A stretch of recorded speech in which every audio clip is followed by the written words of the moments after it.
मैं समृद्ध भारत के इस मंच से आप सबका यहाँ पर क्रांतिकारी इस्तकबाल करती हूँ।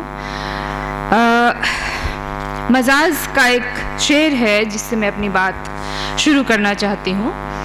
तेरे माथे पे आंचल बहुत खूब है, लेकिन तू इस आंचल से एक परचम बना लेती तो अच्छा था। मैं कोसी के इलाके से हूँ। कोसी यानी कि मच्छर का इलाका, पानी का इलाका और दलदल का इलाका, कीचड़ का इलाका। और जहाँ कीचड़ की बात होती है वहाँ कमल की भी बात होती है। कमल हमारे यहाँ भी खिलते हैं, लेकिन हमारे यहाँ का कमल का रंग सफेद होता है, गुलाबी होता है।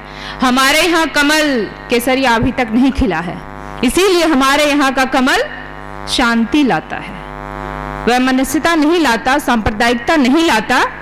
ये वही मधेपुरा है जहाँ से मैं हूँ। ये वही मधेपुरा की धरती है जहाँ भूपेंद्र नारायण मंडल समाजवादी नेता पैदा हुए, चिंतक पैदा हुए। जिस आरक्षण की बात, जिस मंडल कमीशन की बात हम लोग लगातार ऐसे मंचों से करते हैं, मैं उसी मधेपुरा से हूँ।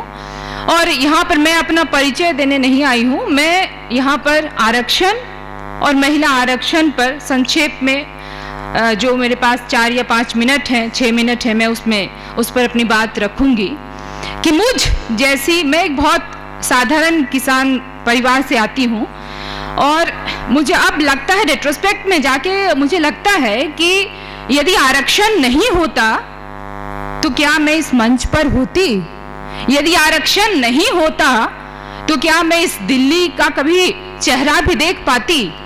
क्या आरक्षण नहीं होता और जेएनयू जैसे संस्थान नहीं होते जहां पर डिप्रिवेशन पॉइंट मिलता है? डी राजा साहब यहां मौजूद हैं और हमें पता है कि यदि आरक्षण नहीं होता तो मुझ जैसी बहुत सारी लड़कियों का सपना ही रह जाता।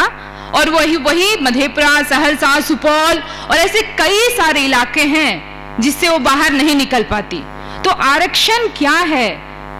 और आरक्षण को लेकर जो अभी तमाम बहसें हो रही हैं कि कास्ट सेंसस, जाति जनगणना क्यों नहीं होनी चाहिए और क्यों होनी चाहिए, उस पर जो पूरी बहस है उस पर बात करने की जरूरत है। मुझे तो लगता है कि इस 700 या 800 इस हॉल की कैपेसिटी है, उस कैपेसिटी में हम बहुत कम संख्या में हैं। मैं इस पर किसी को ब्लेम नहीं कर रही हूँ, क्योंकि ये पीछे बहुत बड़ा षड्यंत्र है कि इस हॉल में इतने लोग क्यों नहीं है। बार बार इस प्रोग्राम को कैंसिल किया गया। कल रात की 12 बजे तक ये बात हो रही थी कि प्रोग्राम होगा या नहीं होगा। तो आप देखिए कि बहुजन को किस तरीके से आपको क्रश करने की कोशिश की जा रही है। आपके हौसलों को, आपकी जो ताकत है, आप जिस बुलंदी को छूना चाहते हैं उस बुलंदी तक हम ना पहुंचे, उस हौसलों को कैसे क्रश किया जाए। तो इसके लिए हम बहुजन जब तक अपनी आवाज नहीं उठाएंगे, चाहे वो आवाज आरक्षण को लेकर हो, महिला आरक्षण को लेकर हो, जाति जनगणना को लेकर के हो, रोस्टर सिस्टम को लेकर हो, नॉट फाउंड सूटेबल, एक टर्म बहुत आजकल फेमस हो रहा है, एनएफएस। तो ये एनएफएस की क्या प्रक्रिया है? मैं खुद इसकी भुक्तभोगी हूँ। मैं दिल्ली विश्वविद्यालय में 8 साल पढ़ा चुकी हूँ। जिस कॉलेज में मेरा चयन 3 साल पहले एडहॉक की सीट पर होता था, 3 साल बाद उसी सीट पर सेम कमेटी के द्वारा फिर से इंटरव्यू होता है और उसमें मुझे एनएफएस कर दिया जाता है। ये एनएफएस आज की बात नहीं है जिसमें बद्री नारायण साहब की बहुत आप लोगों ने चर्चा सुनी होगी कि कैसे सारे ओबीसी सीटों को एनएफएस कर दिया गया। तो ये बहुत नई बात नहीं है। इसको बार बार लोगों तक पहुंचाने की बात है कि एनएफएस क्यों किया जा रहा है।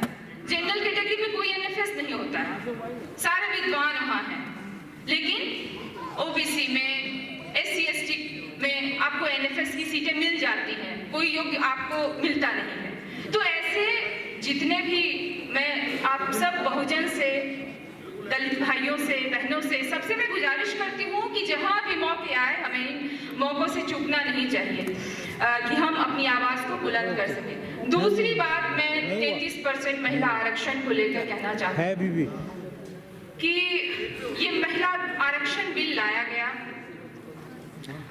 ये कहा गया बीजेपी को जब चुनाव लड़ना था तो बीजेपी ने कहा हम महिला आरक्षण बिल लाएंगे, पास करेंगे, उसको इम्प्लीमेंट करेंगे। लेकिन अब तो दूसरा टेन्योर आपका आ गया है, अभी तक महिला आरक्षण बिल नहीं आया है। मुझे सुषमा स्वराज का, सोनिया गांधी का, वृंदा करात का एक पेपर में एक फोटो आया था कि वो मुझे चेहरा बार बार वो पिक्चर मेरे जहन में आता है कि अलग अलग पार्टियों के होने के बावजूद भी सारे लोग गले मिल करके बहुत सेलिब्रेट किए थे कि महिला आरक्षण बिल आ गया है, अब ये पारित हो गया है, अब ये लागू हो जाएगा। लेकिन सुषमा स्वराज जी तो नहीं रही, स्वर्गीय हो गई।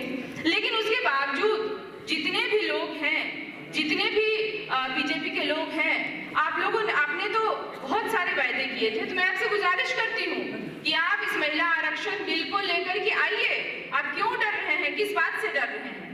और अभी अभी उत्तर प्रदेश चुनाव होने वाला है, आपने उसमें देखा होगा कि प्रियंका गांधी ने कहा कि हम महिलाओं को 40% आरक्षण देंगे। बहुत अच्छी बात है, लेकिन जिन जिन स्टेट में आपकी अपनी सरकार है या थी, आपने क्या वहां पर महिला आरक्षण दिया?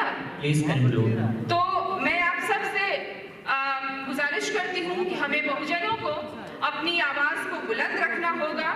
हम सबको एक नए सुबह के लिए तैयार रहना होगा। इनकलाब आएगा, रफ्तार से मायूस न हो। बहुत बहुत शुक्रिया।